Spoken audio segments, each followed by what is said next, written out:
Para po sa talatang batayan, sa pamamahayag ng salita ng Panginoon, ito ay masusumpungan sa masalita ni Propeta Jeremias sa kabanatang 29, talatang 11. Ganito ang sinasabi. Jeremias, kabanatang 29, talatang 11. Sapagkat nalalaman ko ang mga pag-iisip na aking iniisip sa inyo, sabi ng Panginoon. Mga pag-iisip tungkol sa kapayapaan at hindi tungkol sa kasamaan, upang bigyan kayo ng pag-asa sa inyong huling wakas. Dagdag nawa ng Panginoon ang paggawad niya ng pagbabasbas sa atin sa pagbabasa ng kanyang salita. Tayo po'y manalangin. Aming Panginoon, buong kagalakan muli kami ay narito sa tumatayo sa iyong harapan. Bilang pagkilala namin na ikaw ang pang-aming Panginoon na siyang aming Diyos. Buong kagalakan kaming muling humaharap sa iyo upang pasalamatan ka sa pagkatawid namin sa isang panibagong panahon mula sa lumang taon. Salamat po, Panginoon, kung papanong kami ay nilingap mo sa nakaraan, ay gayon kaming tumitingin sa hinaharap na mayroong buong pagtitiwala na ikaw rin ang mabuting pastor, ang Diyos na siyang aming magiging patnubay at maging nanggabay sa patuloy naming paglalakbay sa buhay na ito. Makakaasa kami ng kahinatnang kapalaran, mabuting kinabukasan, sapagkat ikaw ang aming Diyos na umaalalay ng kapalaran. Nasa iyo ang aming pagtitiwala sa inaharap namin na panibagong taon, bagamat hindi namin nalalaman ang mga bagay na maaaring mangyayari, subalit ikaw, nauuna mo nang nalalaman kung ano ang mga sasapit. Kaya ang aming pagtitiwala ay sa iyo, aming Panginoon. At ito po ang aming pagpapasalamat at patuloy na pagdalangin na gabayan mo kami sa pamagitan ng iyong mga salita upang siyang magiging tuntunan namin sa ibayong at panibagong paglalakbay namin sa bagong taon na siyang aming kinakaharap. Upang hindi malis ang aming mga landas, ang aming mga paa sa maling landas, kundi kami tutunton sa iyong mga salita upang sa gayoy maganap namin ang iyong ibig sa aming mga buhay at ang mga salita mo'y maging liwanag sa aming mga daanan sa inaharap naming taong ito. Ito po ang aming dalangin na mayroong pagpapasalamat. Amen. Sa paglilipat ng mula sa lumang panahon tungo sa isang bagong taon, at ito ang unang pagkakatipon natin sa Panginoon sa bagong taon, ay napakabuting ating pansinin ang isang talata sa Biblia na pinakaibig na basahin at angkinin ng nakakarami. Subalit hindi inuunawa ang kabuuan na kaganapan kung bakit ganito ang sinabi sa pamagitan ni Propeta Jeremias. At muli kong babasahin ang talatang batayan Ang Jeremias 29:11 na sinabi, sapagkat nalalaman ko ang mga pag-iisip na aking iniisip sa iyo, sabi ng Panginoon. Mga pag-iisip tungkol sa kapayapaan at hindi tungkol sa kasamaan, upang bigyan kayo ng pag-asa sa huling wakas, sa inyong huling wakas. May mga kasabihan sa Ingles sa tuwing sumasapit ang ganitong panibagong taon. Ang naitatanong ay ang mga kagaya ng what lies ahead. Anong meron sa bagong taon? O kaya naman ay ang katanungang, what is store before us? Anong nakalaan na kapalaran? Kung ito'y itatanong natin sa bawat isa, anong kapalaran ang inyong kahinatnan? Meron ba kayo nitong inaasahan na kahahantungang magandang kapalaran na matitiyak sa hinaharap? O kagaya ng maraming kababayang Pilipino na nakikipagsapalaran na lamang na swertihin o malasin na dulot ng pag-ikot ng gulong ng palad, na datapwat mas madalas na nangyayari na uuwi sa pagiging sawing palad ang bawat isang nakikipagsapalarang panay sa buhay. Subalit, mababasa natin sa Biblia, sa mga awit 16:5 ang ganito. Mayroong Panginoon na siya nga ang Diyos na ipinatatalos na tunay na umaalalay ng kapalaran ng sinumang merong gayong pagpapahalaga nga sa Kanya. Sila sabi, yung mga nagpapahalaga sa Diyos, may pagpapahalaga sa Diyos. Ibig sabihin, mayroong kinikilalang Diyos sa buhay nila. Ang Diyos ay umaalalay sa kanilang kapalaran. Hindi nakasalalay ang kapalaran sa kamay ng sinuman. Hindi nakasalalay ang kapalaran sa buhay sa kung ano namang kalagayan, kundi ang umaalalay ay ang kamay ng Diyos.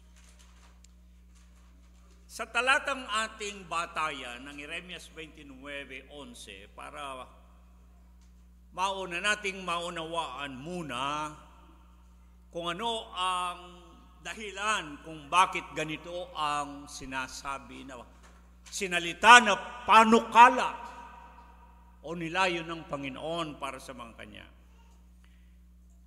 Nais kong ilarawan muna natin sa isipan natin ng isang larawan ng mga nagsisipaglahok sa paggaod na nakatalikod. Yan tinatawag lang back rowing.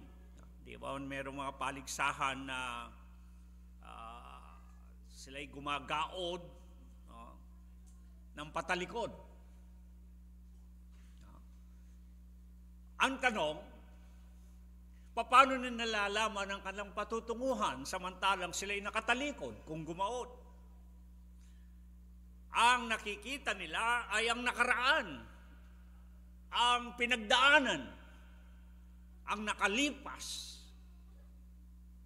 at sa kanilang paggaod patungo sa hinaharap, gumagaod silang patalikod na hindi nalalaman ang kanilang paroroonan. Ito ang totoong larawan ng buhay ng bawat isa. Bagamat tayo'y nakaharap sa halimbawa ngayon, panibagong taon, unang sanlinggo ng 1925, 2025, nakaharap tayo sa hinaharap. Ngunit, ang totoo, nakatalikod tayo. Natin ay ang nakaraan, kung anong nangyari sa nakarang taon. Hindi natin nalalaman kung anong mangyayari sa hinaharap. Para tayong gumagaod sa hinaharap na nakatalikod. Wala tayong kamuwangan. Wala tayong kaalaman ano ang mangyayari. Yan ang hindi naunawaan ng marami. Ang inaakala ng marami, nakaharap tayo sa hinaharap. Hindi, nakatalikod tayo. Dahil mas alam natin ang nakaraan. Hindi natin nalalaman ang hinaharap. Para tayong gumagaod na patalikod sa hinaharap. At tanging ang Diyos ang nakakabatid kung ano ang kahinatnan na kapalaran. Kaya nga ang pamagat, ang paksang pag-uusapan natin sa ating aralin na pagkain ay kahinatnan na kapalaran, kabutihan, hindi kasamaan. At ang talatang batayan ay ito nga ang masusumpungan sa Kabanatang 29, talatang 11 ng Jeremias na sa maraming pagkakataon ay piling-piling talata na gustong-gustong kunin at tangkilikin, angkinin ng bawat isa sapagkat napakaganda ng sinasabi. Na ang wika ng propeta na siyang sinalita na panukala ng Panginoon, nalalaman ko ang mga pag-iisip na aking iniisip sa inyo, sabi ng Panginoon. Mga pag-iisip tungkol sa kapayapaan at hindi tungkol sa kabutihan, upang bigyan kayo ng pag-asa sa inyong huling wakas. Ngunit kung ito'y hahambing natin sa isa pang talata, dito rin sa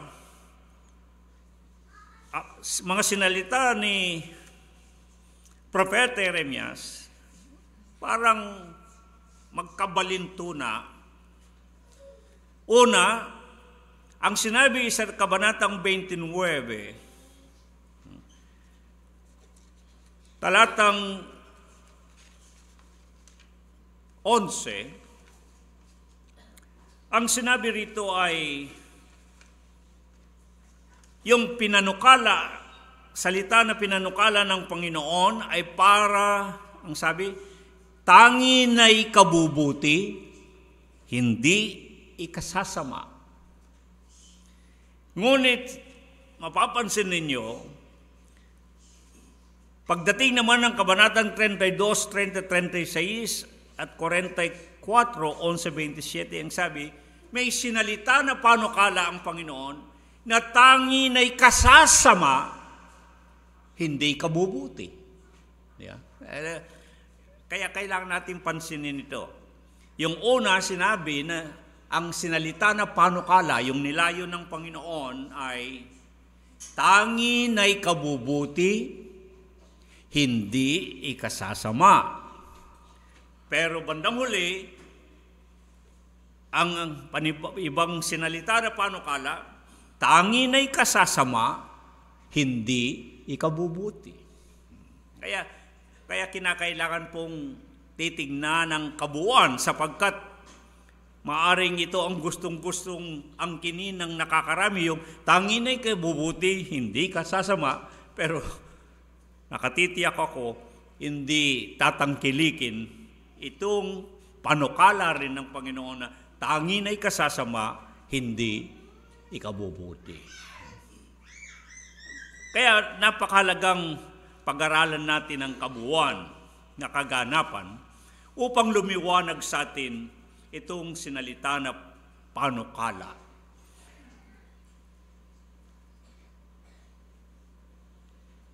Mag-uumpisa tayo sa bungad ng mga pangyayari. Sa kabanatang 13, talatang 11 at 17, ay bubungad sa atin ang mga pahayag na kung paanong nangyari o ano ang mangyayari sa kabuuan sa buong aklat ni Propeta Jeremias. Dalawang aklat ang sinasabing mayroong kinalaman kay Propeta Jeremias. Ang aklat ng Propeta Jeremias at yung tinatawag nilang panaghoy o lamentations.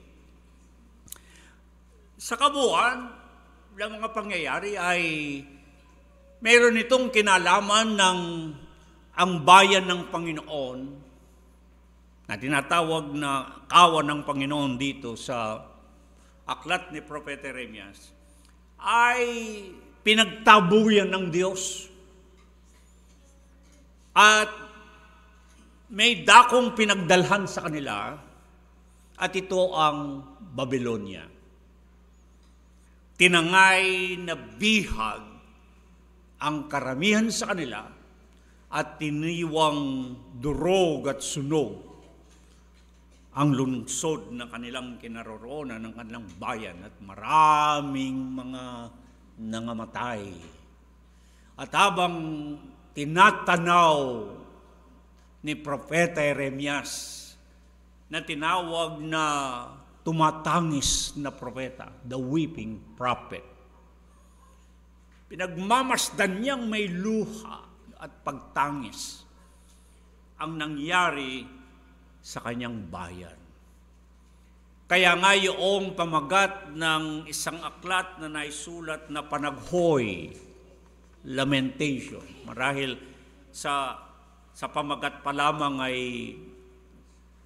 nakakakuha na tayo ng larawan na isa siyang aklat na naglalaman ng panaghoy, ng pagdurusa, ng pagtangis, ng dahil sa nangyaring hindi mabuti sa bayan ng Panginoon.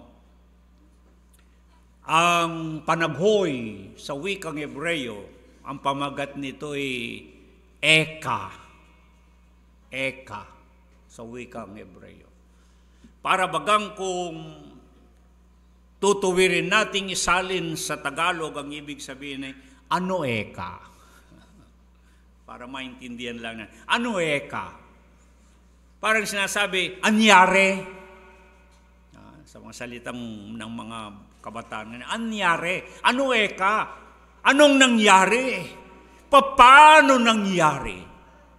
Ang lahat ng ito na siyang dahilan ng pagtangis ng propeta sa nangyaring ngang pagkakalusob, kubkob at pagkakalusob ng kanyang bayan.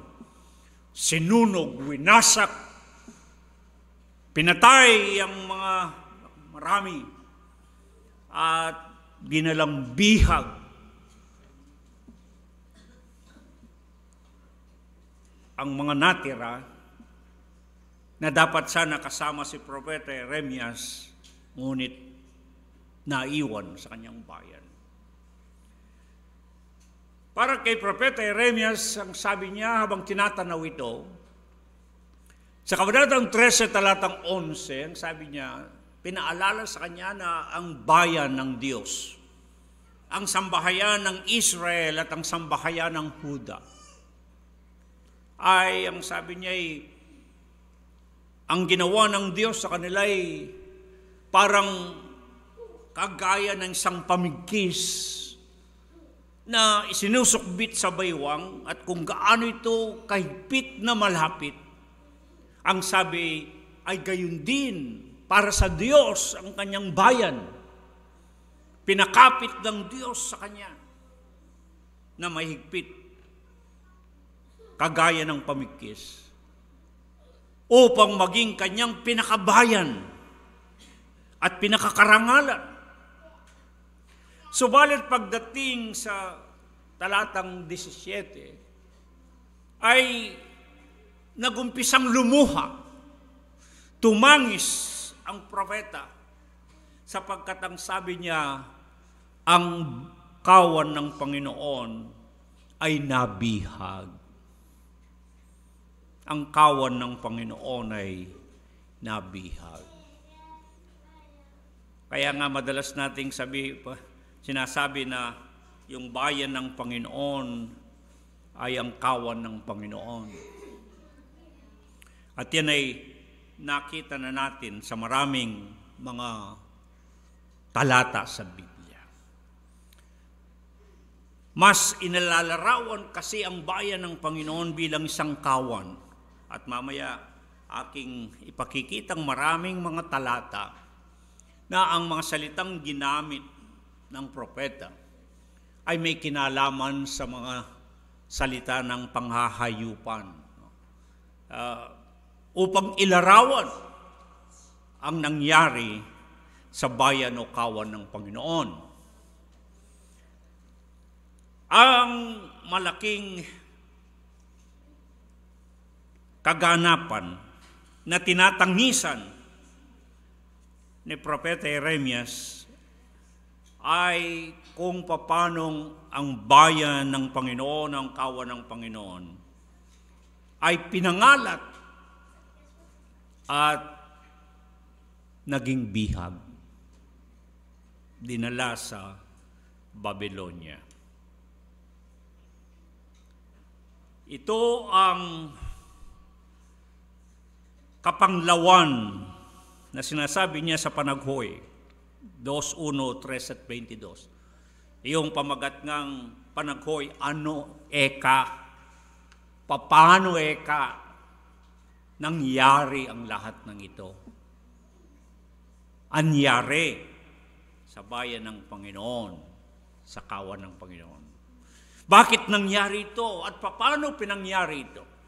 Anong kadahilanan kung bakit ganito ang kinahitnan na kapalaran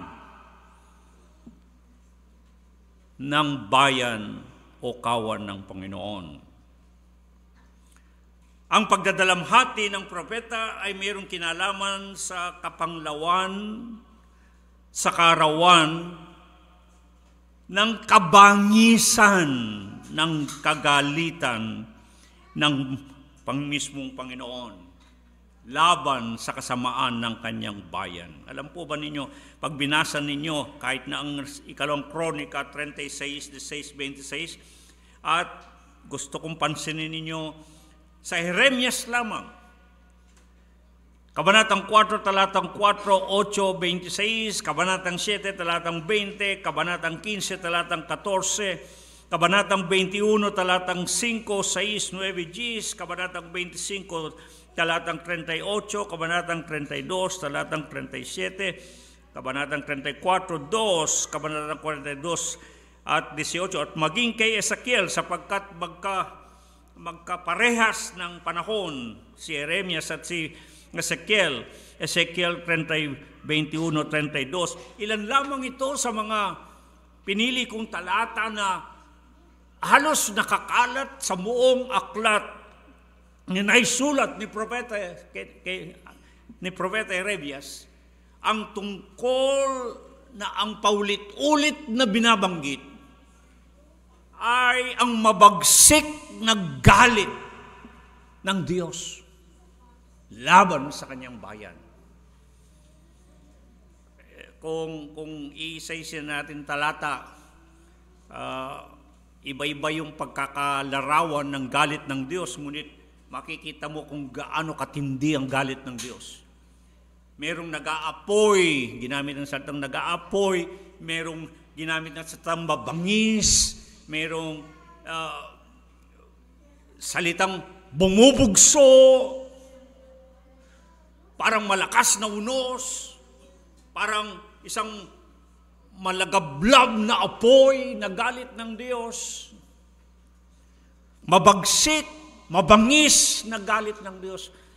Yan ang halos makikita niyong buong tanawin sa aklat ng Propeta Jeremias. Na ang kanilang kinahitnan na kapalaran sa pagkakapangalat at pagkakabihag ay nang dahil sa kabangisan ng kagalitan ng Diyos. Wala sigurong ibang aklat sa Biblia na kasintulad ng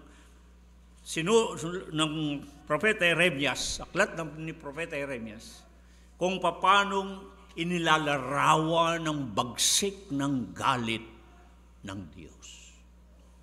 Bagamat maya-maya matutuklasan natin kung gaano kabuti ang Diyos, kung gaano ang kabutihan ng Diyos ay naroroon. Ngunit ang kabagsikan ng Diyos, kabangisan ng kanyang kagalitan. Minsan si Apostol Pablo, naalala ko, pinagsama yung dalawang yan na kinakailangan na lalahanin hindi lamang ang kabutihan ng Diyos, kundi ang kanyang kagalitan.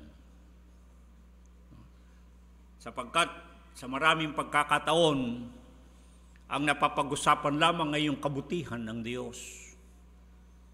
Nakakaligtaan, mayroong kabagsikan ang Diyos.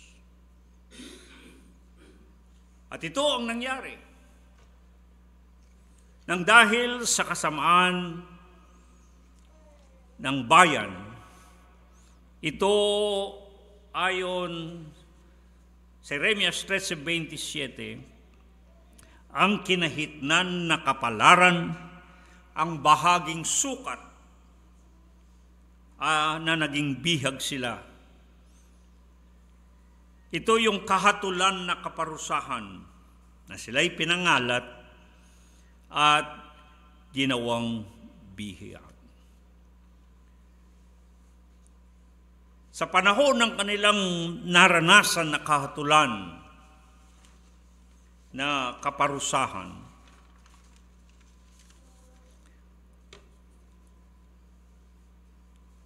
kung samantalang naroon sila sa kinaroroonan nila, dinala sila sa Babylonia bilang mga bihag, ang kanilang pagdaanan na kalagayan, anumang kanilang pagdaanan na kalagayan, ito po'y mahalaga.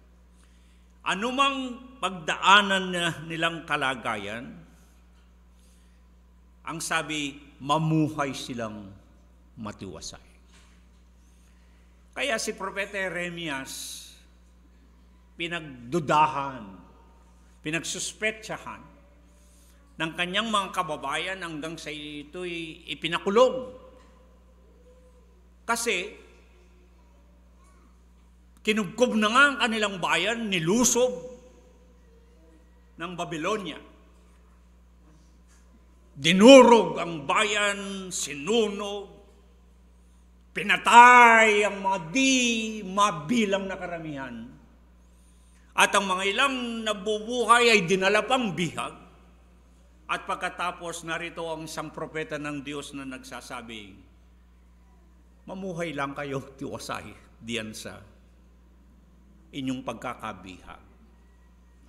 Para bang ang tingin ng mga kababayan ng propeta, bakit naman ganitong sinasabi ng propetang ito? Pinagdaanan na nga nila ang lahat ng ito. Kasi pag inyo pong binasa talaga ang kabuuang kasaysayan, ang sabi ng propeta na pinasasabi ng Panginoon, mamuhay kayong tiwasay dyan kung saan kayo naroon, kung saan ko kayo dinala bilang mga bihag, maghanap buhay kayo, magtanim kayo, maggawa kayo ng inyong mga bahay, magkapamilya kayo. Alam niyo po kung bakit? Kasi kailangan nilang ubusin ang panahong itinakda ng Diyos na panukala. Ang itinakda na panukala sa kanila ay tinawag sa Hebreo na Lefi Meloth. Kailangan matapos, maubos yung Lefi Meloth. Nang ibig sabihin ay 70 taon. 70 taon. Silang mamumuhay sa pagkakabihag. Ay, hindi ba sinabi ng mga awit 90:12, ang buhay, ang sabi niya, ang sukat nito ay 70 at nagiging 80 kung karagdagan na lamang bunga ng kalakasan. Kaya kung ang sukat ng buhay ay 70, ay isipin ninyo, ang sinalita na panukala ng Panginoon sa kanila, diyan muna kayo, kung sa kayo itinapon, kung saan kayo dinalang bihag, at anuman ang inyong pagdaanan, mamuhay kayong matiwasay, ipanalangin pa ninyo ang inyong bayan na yan upang siya'y sumagana at nang kayo din ay sasagana. Hindi pa napakahirap po nun nakalagay. At ang pinakamahirap doon ay 70 taon. Nang ibig sabihin, siguro yung mga dinalang bihag doon, halos mga mamatay na sila lahat. Hindi pa matapos yung itinakda na parusa ng Diyos na kanyang sinalita na pinanukala para sa kanyang bayan. Subalit, yung Lefi Meloth, ang talagang gustong sabihin ay mapunong buo. Parang sa isang lalagyan. Ang ibig sabihin nun, mapuno muna bago matapos. Bago matapos, kailangan maubos muna yung 70 taon nilang pagkakabihag. Subalit sa kabila nito, ay dito ngayon papasok itong talatang batayan, ang Jeremias 29:11, sapagkat nalalaman ko ang mga pag-iisip na aking iniisip sa inyo, sabi ng Panginoon, mga pag-iisip tungkol sa kapayapaan at hindi kasamaan, upang bigyan kayo ng pag-asa sa inyong huling wakas.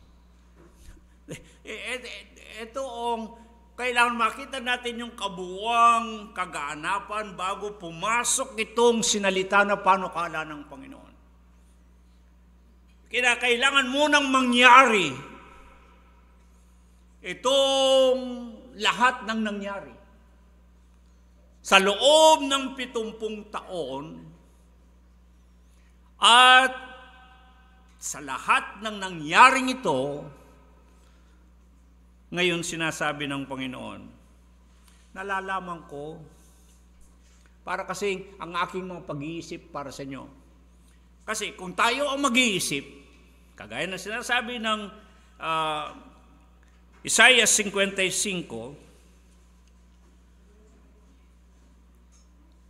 8-9, mas mataas kung paano mataas ang langit kaysa sa lupa, ay ganoon, mas mataas ang pag-iisip ng Diyos sa inyong pag-iisip. Kaya ito hindi maabot maisip. Dahil kung tayong mag-iisip,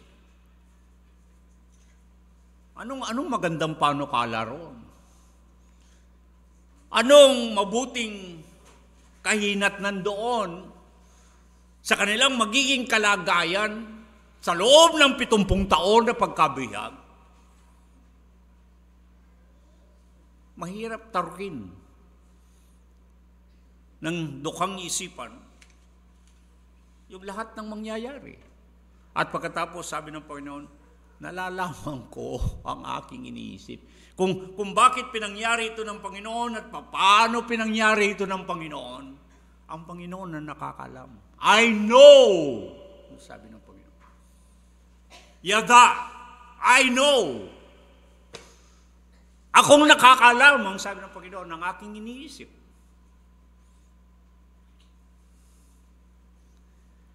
Ng mga pag-iisip na aking iniisip sa inyo. My thoughts. Yung isip ng Diyos, hindi natin matarok. Maiksi ang ating pag-iisip. Mas mataas ang pag-iisip ng Diyos. At sinasabi rito, siya nga lamang ang nakakaalam ng kanyang iniisip na pag-iisip. Yung ginamit pong salita sa Hebreo ay mga ito. Yung salitang iniisip ay yung kasab, at yung pag-iisip ay makasyaba. Dalawang salita na tutulong sa atin upang maunawaan natin yung kaisipan ng Diyos. Bagamat ang sabi ko, hindi natin kayang tarukin, abutin ng ating dukang isipan kung anong iniisip ng Diyos.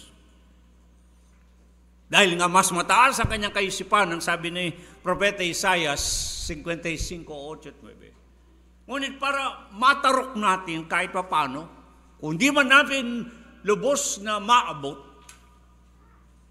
mapag-unawa man lang natin kung ano ang mga iniisip ng Diyos para sa mga kanya. Ginamit yung salitang kasab at makasyaba. Ito'y mga salita na inilalarawan ang kagaya ng mga paglala ng hibla o yung paghabi ng mga sinulid. Hindi po ba yung naglalala ng mga sinulid o naghahabi? Kapag minsan napanood ko sa YouTube, yung pag-alis ng ano man tawag nila, yung sa pinya, hindi sa pinya, yung sa abaka, na kung paano inihila, at pagkatapos ay biglang mag-iwalay yung mga parang sinulid, parang hibla nito. Yeah? At isinasampay, pinatutuyo, ginagawang lubid. At ang sinasabi, yan ang pinaka matibay na klase ng lubid. Yeah? O sinulid. Hindi ba yan ang mga pinantatali ng mga barko? Isipin ninyo at mga malalaking mga sasakyan. Pero meron pang mga gamit na kagaya ng mga sinulid na hindi natin maintindihan, lalo na kapag ka nagkabuhol-buhol. Yeah. Sinong nakaranas sa inyo na kahit na yung nananahilang, yeah, lalo na sa ating mga lumalabo na yung mga mata. At kapag ka sa pagpupubilit nating isuot ang sinulid sa mata ng karayom o kaya sa ating gamit nito ay kuminsan nagkakabuhol-buhol yung sinulid. At sa pagkabuhol-buhol ay napakahirap na ito'y alisin sa pagkabuhol. Parang ganito yung nilalarawan dito ng salitang kasab at makasyaba. Yung iniisip ko, ang sabi ng Panginoon, na pag-iisip ko, para siyang kagaya ng, para sa ating tingin, ay pag nagkabuhol-buhol na sinulid, na hindi natin maintindihan. Ngunit kapag ang titignan natin ay yung mga sinulid na yan, ay hinabi. No? O kapag ka mga sinulid na yan ay hinabi, nilala yung mga hibla, lumalabas ang alin. Anong nagagawa? Anong kinahinatnan? Maraming pagkakataon, makulay na tela. Magandang tela. Ito yung sinasabi ng Panginoon dito na kailangan maintindihan ng marami. Hindi basta dadamputin at ang ganda ng sinasabi ng Panginoon. Parang ipinakikita ng Panginoon to kung titingnan natin ang nangyari sa kanyang bayan, sa kanyang kawan, nang sila'y pinangalat at nabihag.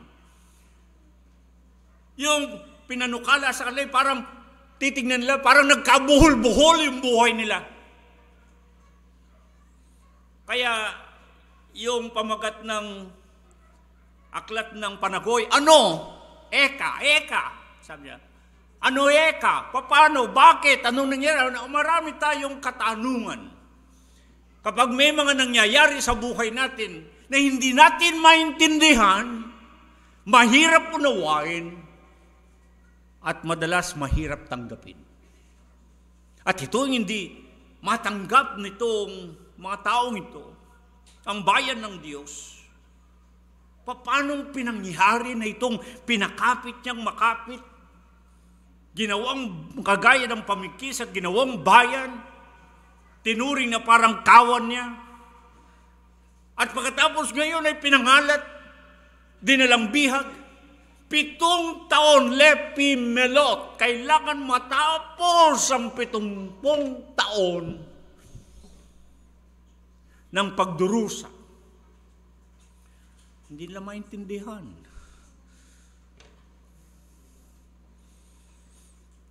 Parang sa atin din. May nangyayari sa mga buhay ng bawat isa sa atin na kuminsan parang nagkabuhol-buhol na sinulid. Halos hindi tayo makalabas, makatakas sa ganoong mga kalagayan at kinahihitnan. Hindi natin maintindihan at marami rin tayong mga katanungan. Bakit pinapangyari ng Diyos? Bakit nangyari ito sa atin? Parang halos nagkabuhol-buhol ang mga pangyayari. Ngunit ang ibig sabihin ng talatang ito, sapagkat nalalaman ng Panginoon ang kanyang iniisip, siyang nakakalam. Tayo hindi natin alam.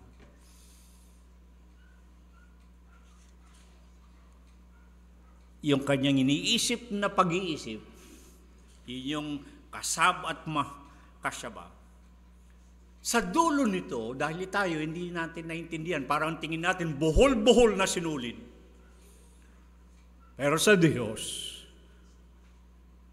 ang kahinatnan pala nito ay isang mabuting hinabi na mga pangyayari. Parang ang Diyos ang nagdisenyo. Sa unang tingin, hindi natin makikita yung disenyo, yung kalalabasan ng nakikita natin, buhol-buhol na sinulid. Pero sa Panginoon, nalalaman ko, sabi niya, ang aking pag-iisip, yung pag-iisip ng Diyos na uuna sa atin, alam na niya kung anong kalalabasan ng mga buhol-buhol na sinulid na yun. Magandang tela, mabuti na hinabi. Ang Diyos ang nagsalansan. Kaya kuminsan kahit na nadedeskarel, ang sabi nga, nagkakagewang-gewang ang takbo ng ating buhay.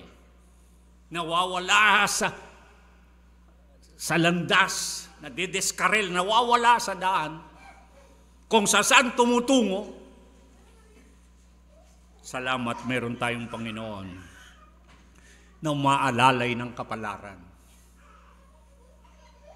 Alam na ng Panginoon kung ano yung naroroon sa dulo. Ang mga pangyayari mauuwi na parang mabuting hinabi. Napakasarap na tingnan ng bagay nito sapagkat yung nangyari na pinangyari ng Panginoon sa kanilang bayan, sa kanyang bayan, sa kanyang kawat, sa loob ng 70 taon. Sinong makakaintindi ng mga pangyayari? At dito'y pinapaunawa ng Panginoon na ano man ang inyong pagdadaanan. At kahit na yan ay kaparusahan sa inyong kasamaan, at kahit na yan ay dahil sa kabangisan ng aking kagalitan sa inyo, nalalaman ko ang iniisip ko, sabi ng Panginoon. Ang totoong sabi niya, nalalaman ko ang iniisip na pag-iisip ko sa inyo, hindi sa kasamaan, kundi sa kabutihan. Titignan pa natin yan. Ang ginamit na salita ay ang ginamit na salita ng Panginoon dyan ay kapayapaan sa inyong, bagamat isinalin sa Tagalog, sinalin din tungkol sa kapayapaan, hindi tungkol sa kasamaan. Yung salitang kapayapaan doon ay ang wikang Hebreo na shalom. Shalom.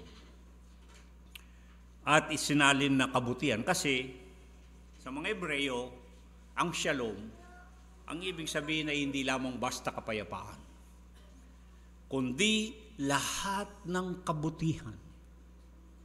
Yun yung shalom. Lahat ng kabutihan. Napakaganda nga ng salitang shalom, di ba? Na ginagamit maging sa kasalukuyan ng mga Hudyo na pagbati, di ba? Magkaharap kayo, ang bati shalom. Maghiwalay kayo, ang bati shalom. Magkumusta ng salitay shalom. The peace of God. Ang kapayapaan, ang kabutihan ng Diyos ay sumayo. Yan ang ibig sabihin. Napakalayo sa ating mga pagbabatihan, di ba? Yung atin ay kumusta. Kinuha natin sa kasilang como esta. Ketal. Pero pag inusisa mo yung salitang como esta, kumusta, parang ang karugtong na, kumusta, ano nang nangyayari sa'yo? Parang kaya sa Amerikano, how is life? How is life treating you? Sa Koreano, anyo nga sa'yo? Parang sinasabi, anong nangyayari sa'yo? Kapag yun ang tanong, naku po, ang mga utang ko, naku po, problema ko, naku po, ang dami. Malungkot ang lahat ng lalabas. Kasi tinatanong mo yung nangyayari. Kumusta? Kinukumusta mo, hindi yung kinukumusta mo yung anong nangyayari sa kanya. Kaya sasabihin niya lahat ng nangyayari sa kanya at halos sasabihin niya yung lahat ng malulungkot na mga kaganapan. Yeah. Samantalang ang shalom,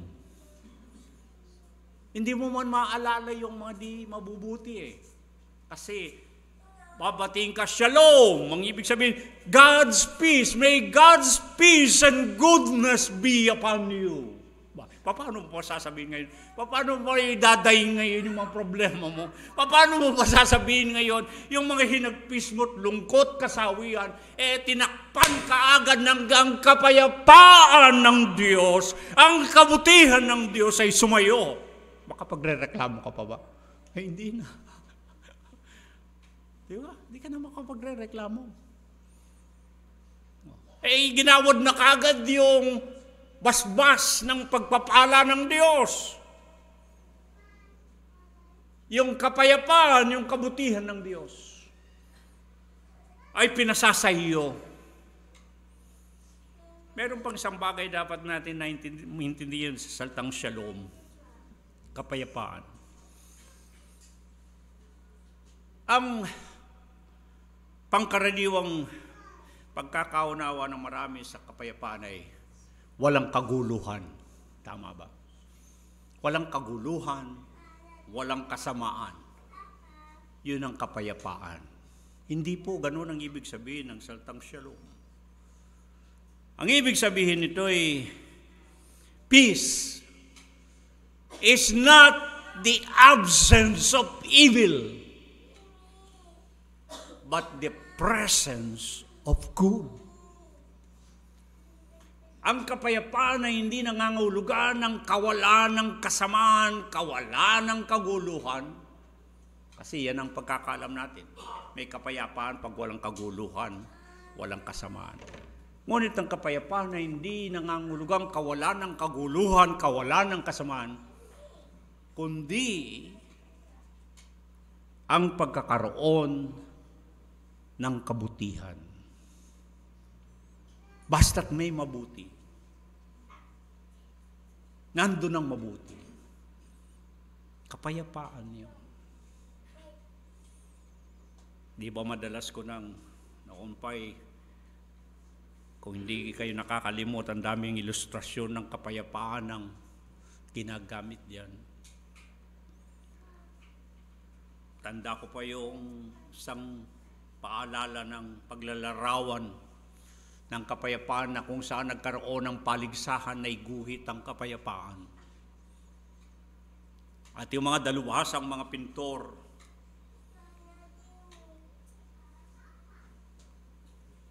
ginuhit nila, pininta nila ang larawan ng kapayapaan para sa kanila. At mayroong isang naglarawan ng isang, palagay ko wala na ngayon to sa panahon natin, ng isang malinis na lansangan.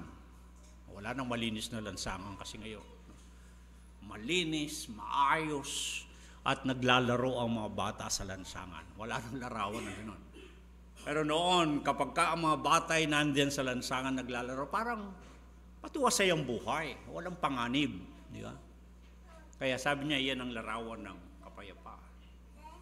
Mayroon namang isang gumuhit ng isang luntiang bukirin. Ang palay ay talagang sariwa, namumukadkad, at napakapayapa ng kapaligiran. Ang mga ibon ay nagliliparan at parang mong nakikinita, payapang buhay sa bukid.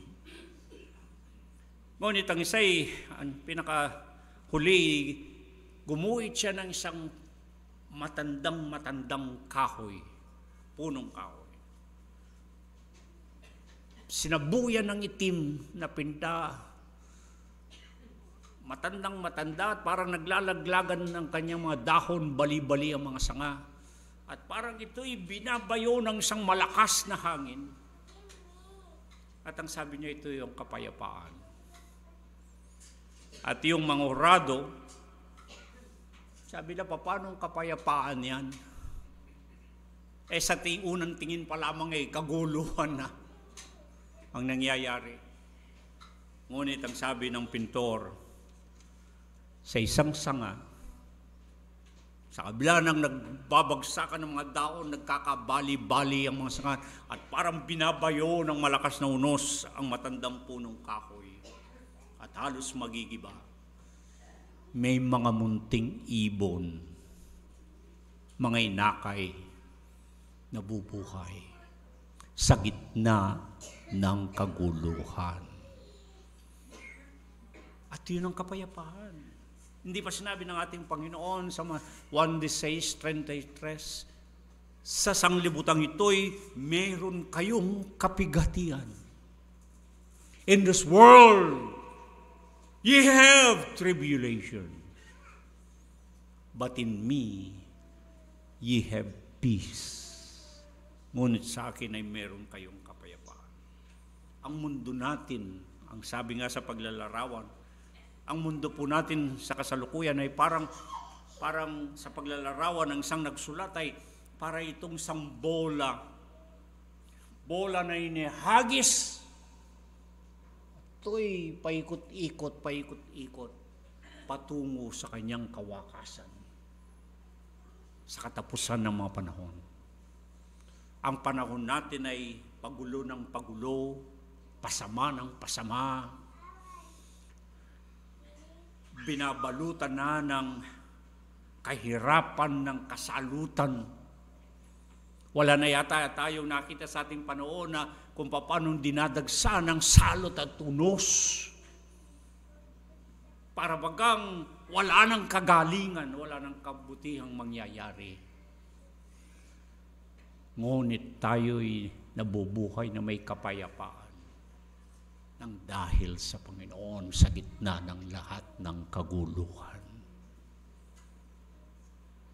Ito yung larawang ipinakikita dito ng talatang ating batayan. Hindi natin nakikita kaagad, maiksi ang ating pananaw, ang hangganan ng ating tingin ay napakaiksi. Hindi natin nakikita yung hinabi na mabuti ng Panginoon, na bagamat pinapangyari ang lahat ng mga bagay na ito, ngunit sa kawakasan ay mayroong inaasahan, may pag-asa, may inaasahan. Ang ginamit pong salita, the unexpected end. Expected end ang ginamit sa Ingles sa talatang yan. Inaasahan mo na kung ano ang kalalabasan. Inaasahan na kung ano ang kahantungan. Yung dulong layon, the end goal, yung dulong layon ng lahat ng mga pinanukala na ito ng Panginoon na sinalita niya, kahit na masama, laban sa kanyang bayan, ngunit ang dulo nito ay sa kanilang ikabubuti. Kaya nga, mahirap man tanggapin yung sinasabi ng Roma 8:28, all things work together for good. Ang lahat ng bagay ay nagkalakip-lakip na gumagawa, nagtutulungan sa ikabubuti. Para tayo nakakita ang mga nagkalat ng mga pirasong pyesa ng isang puzzle. Hindi natin makikita yung kabuuan na kagandahan hanggat hindi mabuo, hanggat hindi magkalakip-lakip yung lahat ng mga pirasong bahagi. At kapag ito'y mga nagkalakip-lakip, nagkasama-sama yung mga piraso yun, the bits and pieces of the puzzle, then we can have a glimpse of the whole picture. May nangyayari sa buhay natin na iba't iba para mga pirasong pyesa. Hindi natin kaagad nabubuo sa ating isipan kung ano ang kahinatnan ng lahat ng mga ito, anong kahantungan. Maliban na lamang hanggang ito'y mabuo, mapangyari. Nakapagtatanong tayo sa Panginoon, bakit nangyayari? Bakit pinapangyari ng Panginoon ang bagay na ito sa buhay natin? Hindi natin kayang tanggapin. Hindi natin kayang unawain. Ngunit bandang huli, mapapagunawa natin. Merong nilayo ng Panginoon. May pinanukala na kinatha ang Panginoon na sa huli ay napakabuti.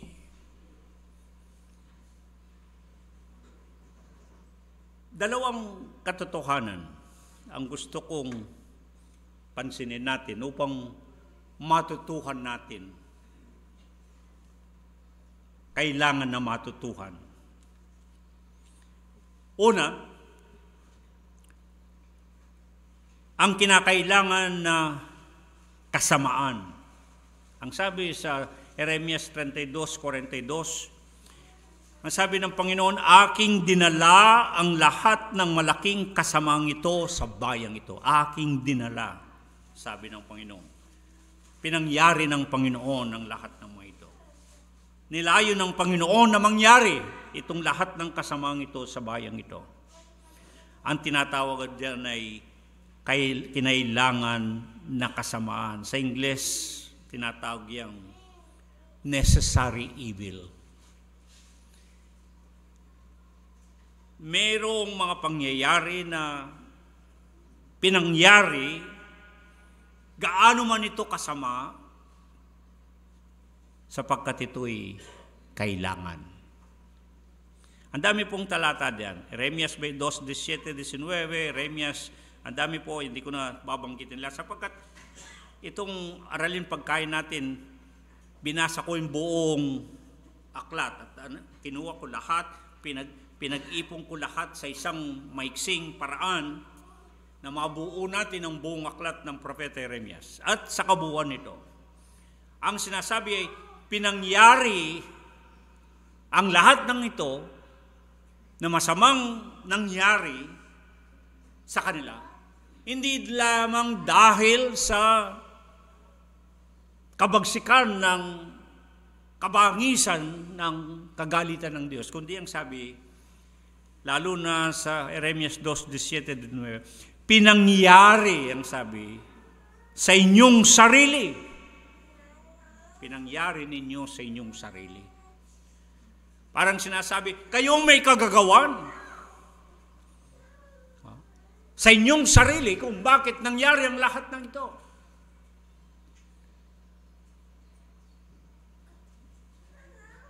Kadalasan ng isinisisi ng kung kangino at sino-sino ang mga pangyayari, hindi ba? Kapag mayroong nangyari lalo na ba hindi mabuti, isinisisi ang pangyayari kung kani-kanino. May pagkakataon na pati ang Diyos ay ating sinusumbatan. Na itatanong natin sa Panginoon, bakit Panginoon, pinangyari mo ito sa akin? Bakit Panginoon nangyari sa amin ito? Mayroon pang nauso na ituturo ang Diablo ang may pakana na panukala. Kasi ang Diablo, kasi si Satanas, kasi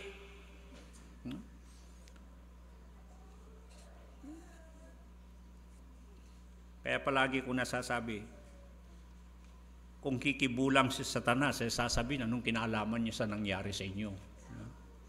Pero yan ang naging pantakas ng maraming Kristiyano sa panahon natin. Sinisisi ang Diablo, tinuturo ang Diablo may pakana. Na kung tutusin ay wala siyang kinalaman sa nangyayari.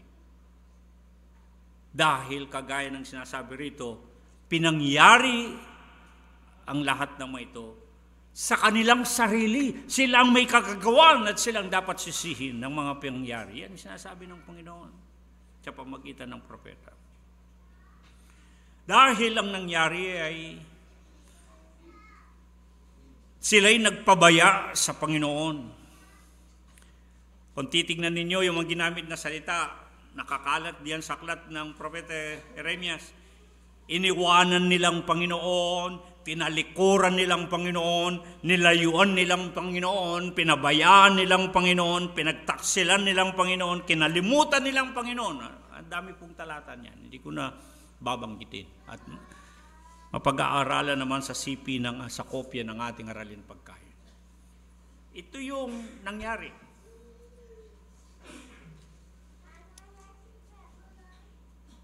Kinalimutan nila yung Panginoon. Hiniwalayan nilang Panginoon. Tinalikuran nilang Panginoon. Pinabayaan nilang Panginoon. At sa kanilang ginawang yon, minungkahi nila sa galit ang Diyos. Gustong-gusto ko yung salitang minungkahi. Sapagkat ang ibig ipaiwating nito, parang hindi gusto ng Diyos na gawin yun. Hindi ibig ng Panginoon na gawin niyo. Ngunit parang sa sarili natin, tinutulak natin ang Diyos. Minumungkahi natin siya na magalit. Na magunat ng kanyang kamay upang magparusa. Kaya dinidiin sa pangyayari ito, sila ang may kagagawan. Sarili nilang kagagawan ang nangyari. At bago ginawa ito ng Panginoon,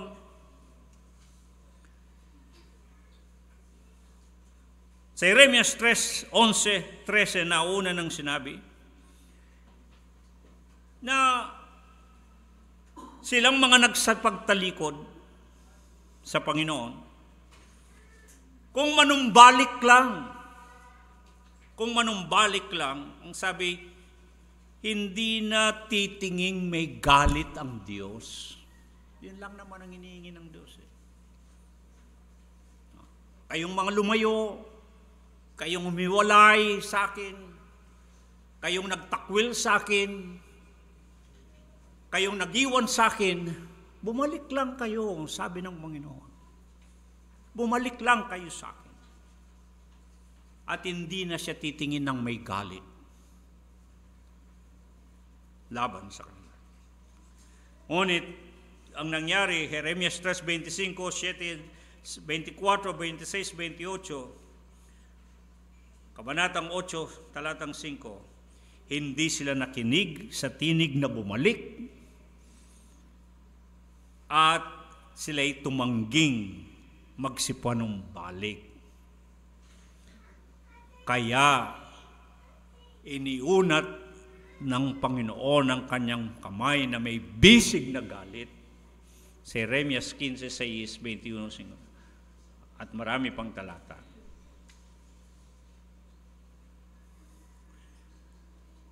Itinitig ng Panginoon ang kanyang mukha sa kanila sa'y kasasama nila at hindi ikabubuti. Bandang huli, Jeremias 56 sa katapusan ng aklat,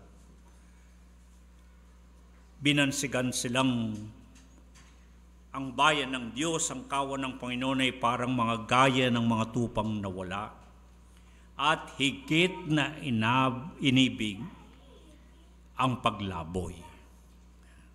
Higit na inibig nilang paglaboy, kaya pinalam sa kanila sila naging samsam. Papatayin sila ng leon na mula sa mga gubat. Sisirain sila ng lobo sa mga ilang. Babantayan ang kanilang mga bayan ng leopardo. Lahat ng magsilabas doon ay mga lalapa sapagkat ang kanilang pagsalangsang ay marami at ang kanilang mga pagtalikod ay lumago, ang sabi ng Panginoon. Nakita niyo yung ginamit ng mga salita, itong bayan ng Panginoon, kawan ng Panginoon, para silang naging tupang mga lumaboy. Kaya naman yung mga leon, binanggit ang mga leon, binanggit ang mga asong gubat, binanggit ang mga leopardo, ang mga lobo, na lalapa, pupuksa sa kanila.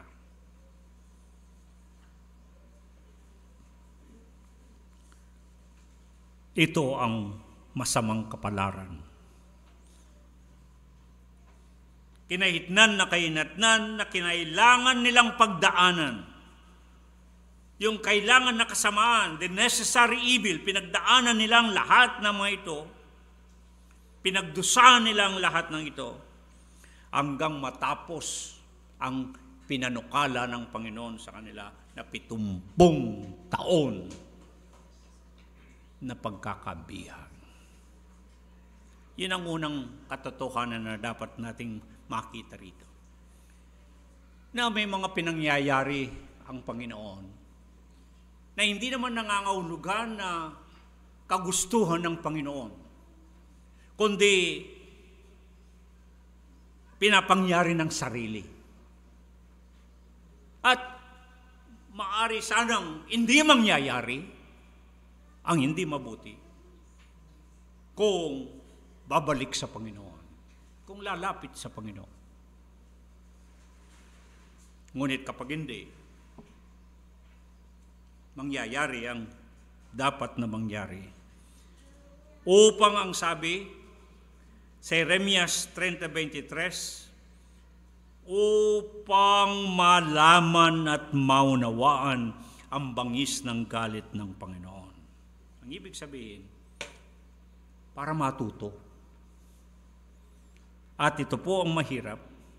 Ang sabi nga sa Ingles, learning the lesson the hard way. Mayroong pagkakataon na nangyari dito. Pinangyari ng Panginoon ang masama sa kanila upang, ang sabi, matutuhan nila. Upang dito matuto. At kinailangan silang matuto sa mabigat na paraan. Pinagdusaan muna nila ang mahabang panahon ng pagdurusa.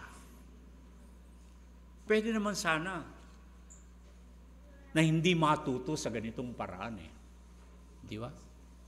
Pwede naman sana hindi matuto sa ganitong paraan, sa mabigat na paraan. Ngunit, pinili nila ang ganitong paraan. At baka mayroong pagkakataon maging sa atin, mga pinakaibig na kapatid.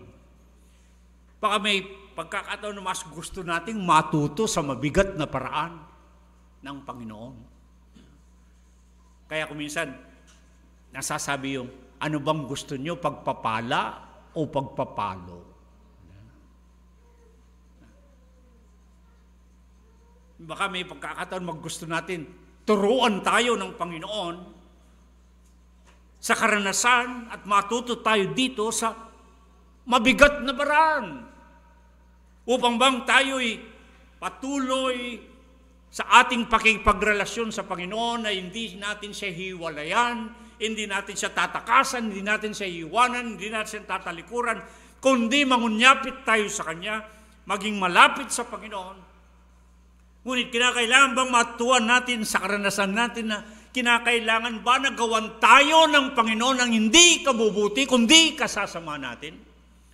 Kinakailangan pa ba ang mga kasamaan na mangyari sa buhay natin bago natin matutuhan ang mga bagay-bagay at maunawaan sa mabigat na paraan? Kailangan pa bang padanasin tayo ng kadalamhatian? Kailangan pa ba natin na padanasin tayo ng Panginoon ng kasawian, ng mga kabiguan, ng mga kahirapan, bago natin matutuhan na kung ang kabutihan ng ating hinahangad sa buhay natin, kung ang magandang kahinatnan ang gusto nating mangyari sa buhay natin, kung gusto natin ay magandang kapalaran, meron tayo. Ang sinasabi lang ng Panginoon lumapit kayo sa akin. Ang gusto lang ng Panginoon yung mga Kanya'y patuloy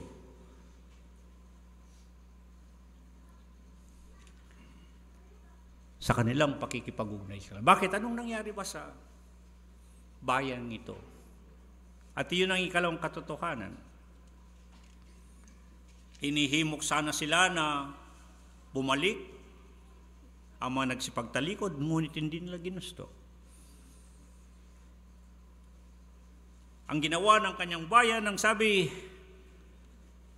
Jeremias 2:20, sila'y lumimot at nagpatutot. Tingnan niyo mga ginamit na salita. Lumimot at nagpatutot. Jeremias 5:11, 12, 15, 16, nagtaksil at itinakwil ang Panginoon.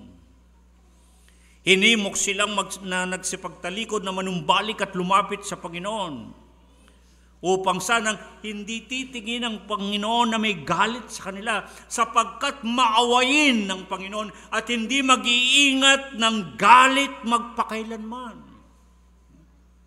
Napaka payak, napaka simple ng bagay na gusto ng Panginoon. Manumbalik lang kayo sa akin, lumapit lang kayo sa akin, hindi ko kayo titingnan na may galit. Kapag ako'y maawayin at ang aking galit, ang sabi niya hindi mananakan magpakailanman. Ibig sabihin, madali naman palang mapawi ang galit ng Diyos. Yung sa kabila ng inilarawan ko kanina sa maraming talata na ang pagkakalarawan ng galit ng Diyos ay mapusok, mabangis, mainit, mabagsik. Ngunit madali naman palang mapawi ang galit ng Diyos. Ang Ang sabi niya, bumalik lang kayo sa akin, lumapit lang kayo sa akin. Kasi ang gusto ng Diyos ay yung relasyon sa Kanya, ng Kanyang bayan. At yan ang tinuturo rito sa una. Bakit? Sapagkat bandang huli, alalahanin niyo anong sabi ng ikalawang katotohanan na ating pinag-uusapan.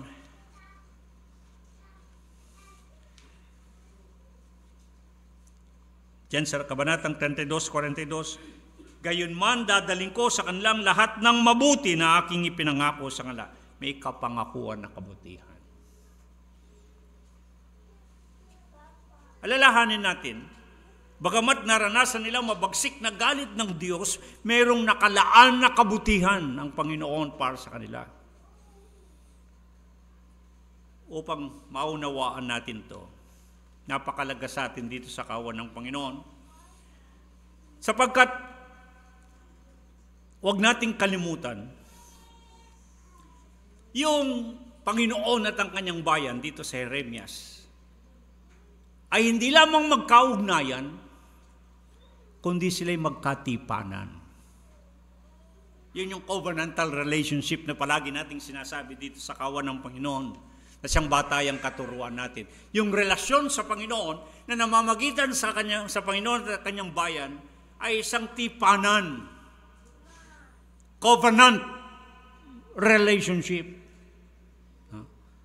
Kaya makita niyo yung ginamit na salita, nang mawalan ng katapatan ng Kanyang bayan, nang tinalikuran nila ang tipan ng Diyos, ang sabi, lumimot sila, nagpatutot ng ibang Diyos sila eh. Dapat ang Diyos ang kanilang Diyos at sila ang bayan ng Panginoon. Yun yung covenant relationship. Yun yung kanilang ugnayan. Ngunit nang iniwanan nilang tipan ng Diyos, tinalikuran ng Diyos, itinakwil ang Diyos, nilimot nilang Diyos, nagpatutot sila ng ibang Diyos. Ng ibang Diyos sila. Hindi na nila ang Diyos na kanilang Diyos ng kanilang mga magulang.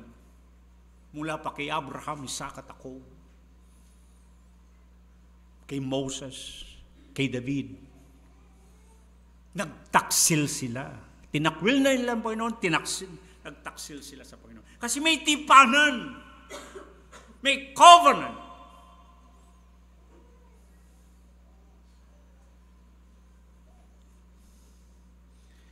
At mapapansin ninyo,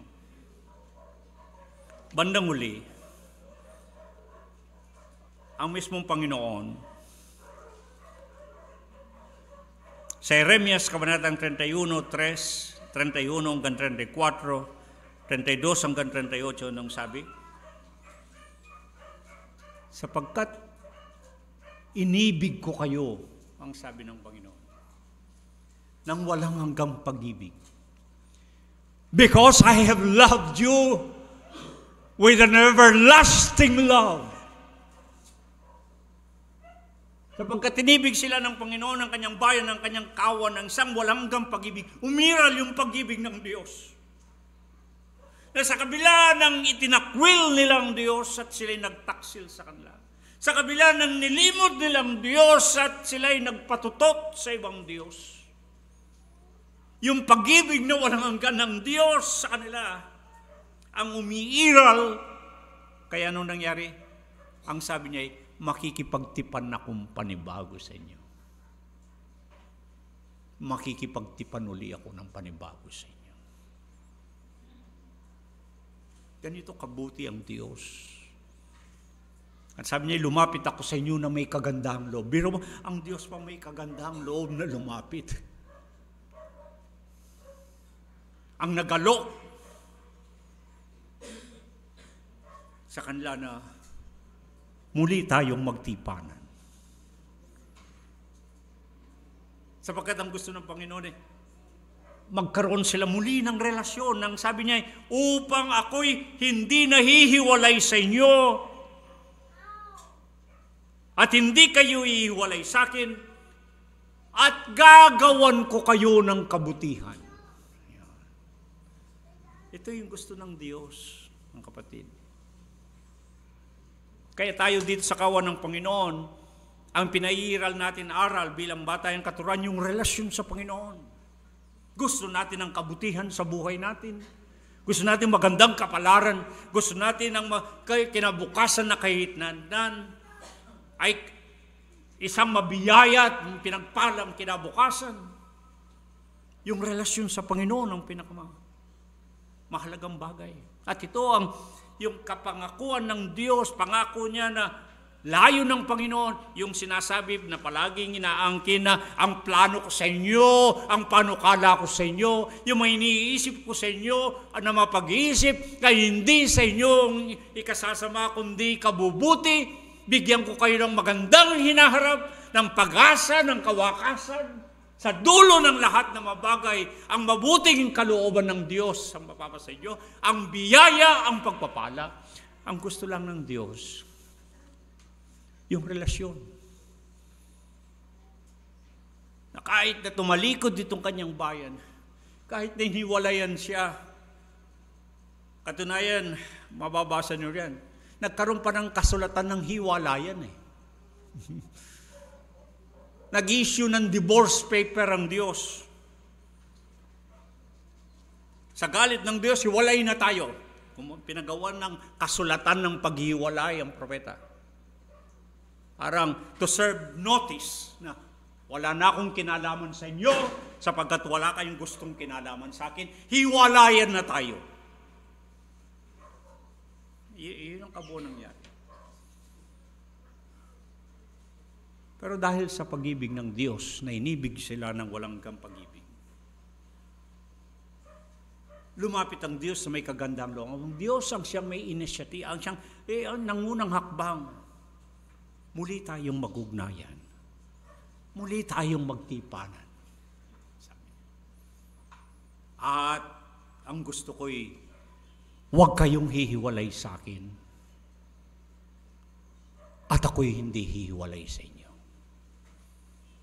At kung kayo'y hindi hiwalay sa akin at ako'y hindi hiwalay sa inyo, gagawan ko kayo ng kabutihan. Yun ang pangako. Yun ang kapangakuan na kabutihan. Yun yung covenant blessing na tinatawag ko palagi. Kaya nga pinapaluwanag ito kasi tinuturing lang ito basta blessing ng mga nagbabasa. Napagandang pagpapala ito. Pagpapalain ako ng Panginoon, pasasaganayin ako ng Panginoon, patitiwasayin ako ng Panginoon, at lahat ng yan. Pati yata pagagandahin ako ng Panginoon. Lahat yan sinasabi. Ngunit ito'y covenant benefit, covenant blessings. Nakapalubi ito sa tipan. Kung wala yung tipan, wala itong pangakong ito. Kung wala yung relasyon sa Panginoon, hindi dadaloy itong pinag-uusapang kapangakuan na kabutihan. Hindi ba palagi sa maiksing, sa magaang paraan, pinaliliwanag kong relasyon sa Panginoon? Palagi kagaya ng kuryente. Napakasarap pag-usapan ng kuryente sapagkat kung walang kuryente, madilim tayo, malinsangan. Pero nararanasan natin ang ginhawa ng lamig, ng liwanag ng dahil sa kuryente. Pero pag putol ang ating ang ating connection sa Meralco, wala tayong pag-uusapang ganda at sarap ng kuryente. Walang dadaloy na kuryente. Walang koneksyon walang relasyon Putol. Ganon din sa tubig. At kung paano na yan ang pinakaayaw nating mangyari, hindi ba? Ang pinakaayaw nating mangyari, maputulan tayo ng kuryente. Maputulan tayo ng tubig. Sapagkat walang dadaloy na kuryente, walang dadaloy na tubig. Hindi natin ibig mangyari. Dapat sana lalo nating huwag ibiging maputol ang daloy ng biyaya at pagpapala ng Diyos nitong bagong taon kung tayo ay iiwas na mawalan ng koneksyon ng relasyon sa Panginoon. Dapat yun ang huwag nating iwasan. Maputol na yung kuryente, maputol na yung tubig, huwag maputol ang koneksyon ng relasyon sa Panginoon. Kung ibig natin ang patuloy na pagdaloy ng biyaya at pagpapala ng Diyos. Sa pagtatapos, ang sabi ng Panginoon,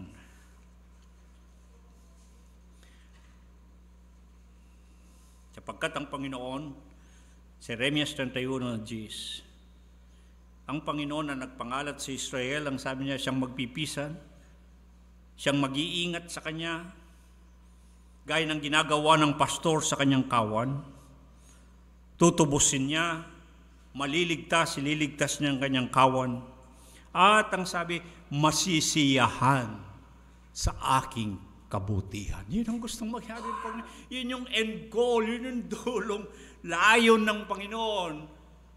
Na sa dulo, yung kawakasan ng lahat ng mga nangyayari, yung expected end na sinasabi, na gustong maabot ng Panginoon para sa mga kanya, ay yung masiyahan sa kabutihan ng Diyos. To be joy, to experience God's goodness. Yun ang gustong mangyari ng Panginoon sa dulo ng lahat ng mga bagay. Masiyahan sa kabutihan ng Diyos. Matamasang pagpapala. Managana sa biyaya. Ngunit mga kapatid, ang lahat ng ito hindi mangyayari kung walang relasyon sa Panginoon, walang koneksyon. Kaya ang ibig ng Panginoon, muli tayong magtipanan, ang sabi niya. Babaguhin ko ang tipan. Magkakaroon ng panibago ng tipanan.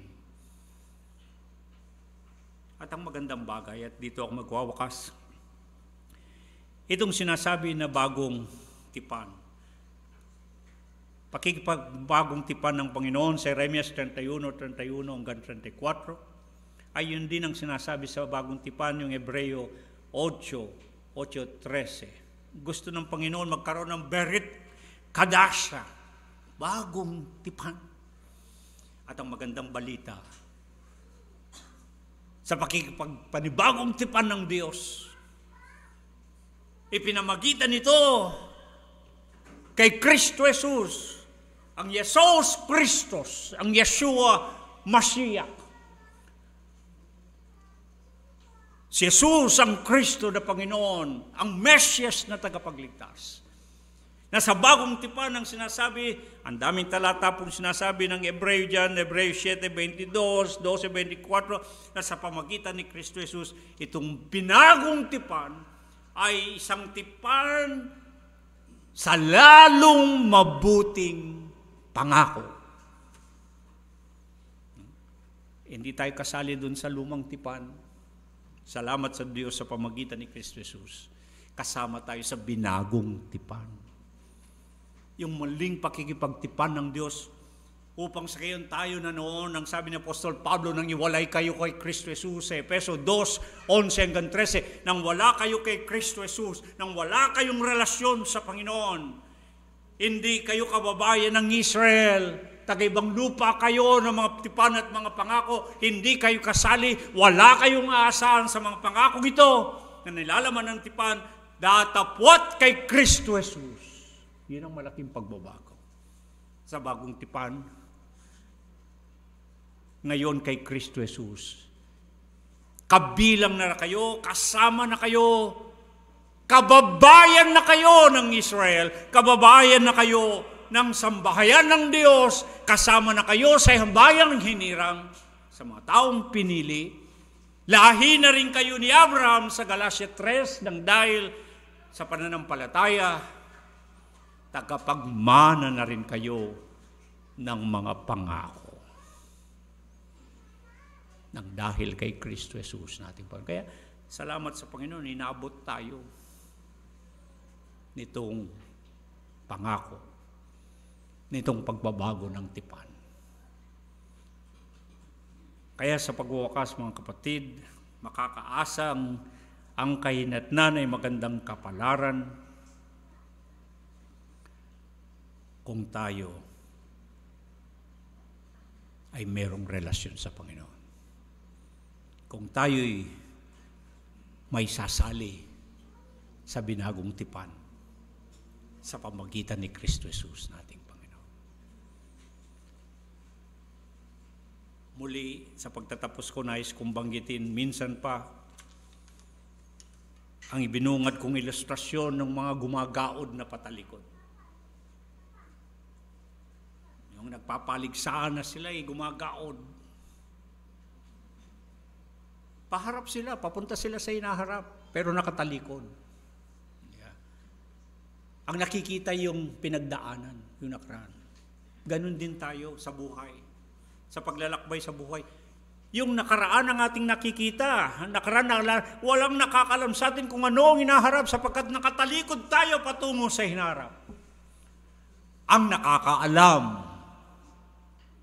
ay ang nagsabi ng Jeremias 29:11. Nalalaman ko, I know the thoughts that I have for you. Ang Panginoon ang tanging nakakalam kung anong hinaharap. Tayo nakatalikod sa hinaharap Hindi natin alam. Ang alam lang natin, natatandaan natin ang mga pinagdaanan natin sa nakaraan.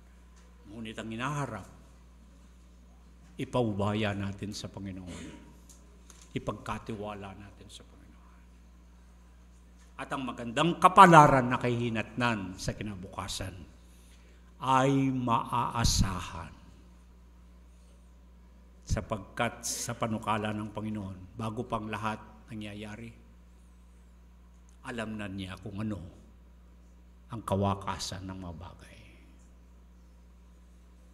Ang aking pag-asa at ang aking pananalangin sa bawat sa atin, itiwala natin sa Diyos ang ating mga buhay sa inaharap nating bagong taon. Pagyamanin natin ang ating relasyon sa Panginoon. Mamuhay tayong talagang nakaugnay sa Panginoon at huwag hihiwalay. Pagyamanin natin ang ating relasyon sa Panginoon. Yun lang naman ang gusto ng Panginoon. Huwag kayong hihiwalay sa akin. Hindi rin ako hihiwalay sa inyo. Upang gawan ko kayo ng kabutihan. Paano tayo gagawa ng kabutihan ng Panginoon kung tayo malayo sa Kanya? Kung tayo hiwalay sa Kanya?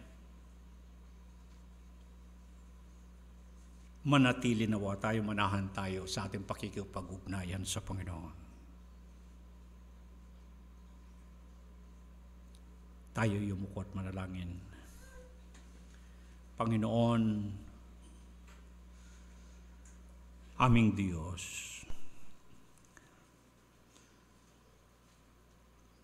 pinasasalamatan ka namin sa pagkakataong pinaalalahanan mo kaming muli at maaaring binalaan sa iyong mga salita.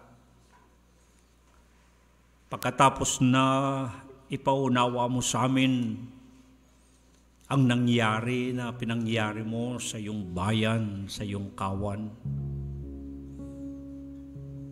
Sa pamagitan ni Propeta Jeremias,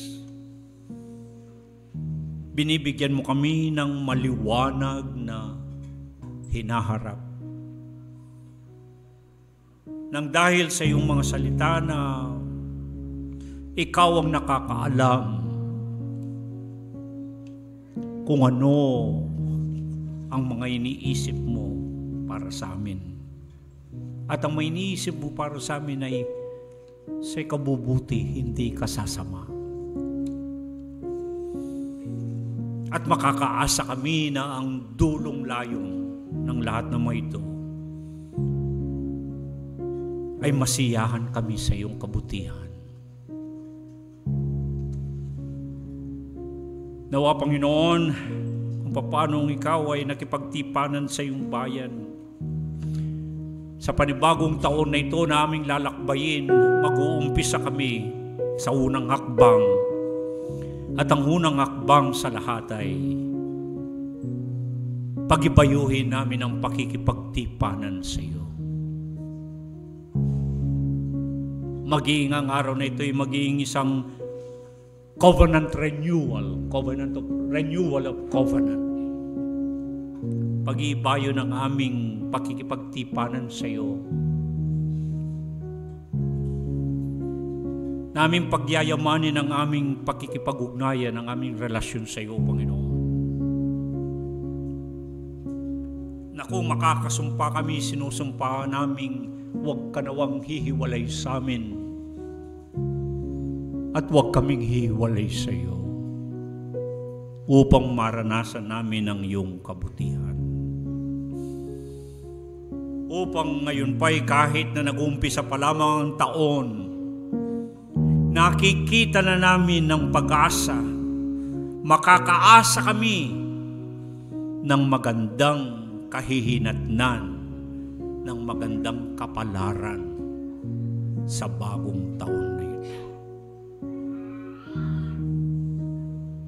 Salamat po sapagkat kung umibig kay isa kang mangingibig na walang hanggan. Lumalapit kang may kagandang loob at kaawaan. Sa kabila po, Panginoon, na sa buhay namin ay may mga pagkakataon na kami nawawalay sa iyo.